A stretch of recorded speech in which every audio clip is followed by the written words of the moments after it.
The Barrier Breaker initiative starts with a basic premise. Education environments have the power to shape and determine what we think of ourselves and our abilities. Basically, if we are going to work to close the opportunity gaps for underserved populations, and specific to the Barrier Breaker project, if we are going to work with individuals with physical disabilities with a special focus on veterans, if we're going to upskill and place these individuals into high-wage jobs, then we need to do more than teach and train. We need to think of our students holistically. We need a training system that allows for an individualized approach that supports learners who are low confidence. We need what the Barrier Breaker initiative offers. We know from studies that especially in those individuals who develop a disability after birth, that low self-esteem is often a barrier for individuals to move forward with their lives. As longtime educators for marginalized populations, we see the same, and we have worked over the last 6 years to devise a training system that gives learners individualized support, starting with orientation, through the education process, through to graduation, and finally onto job placement. Support of the Barrier Breaker initiative means we can expand how deep these individual supports go, while also expanding our target populations for these services to include veterans in the county. But what does individualized attention mean for us specifically? As I mentioned, starting with orientation, learners can be placed in start classes remotely with online curricula that we designed in-house for low confidence learners. This means that learners can take classes in IT or in project management or in entrepreneurship training without having to struggle with transportation or having to pay for childcare or without having to lose time in traffic. In addition, over the past 2 years, we have created a system to match mentors from the community to students who need support beyond what they can get from their teachers. Learning is hard, and programs like ours that target underserved populations often lose about 50% of their students over the course of a class because life gets in the way. That's the phrase we hear.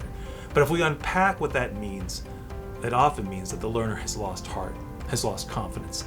And if those learners would have had someone to encourage them, we know from our experience that that kind of support could have made the difference between graduation and not graduating. Currently, we have 60 volunteer mentors in place.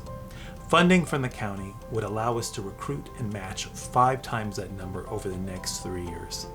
That means that we would have a mentor for every student in our Barrier Breaker program.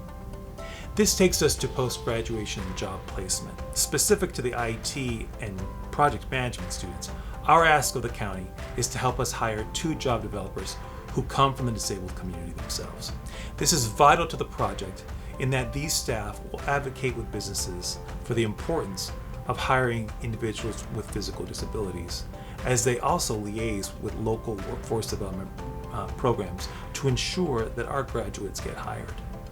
These staff will also engage with local business leaders and get them to act as volunteer mentors at a higher level for our entrepreneurship students as they graduate and move on to starting their own businesses.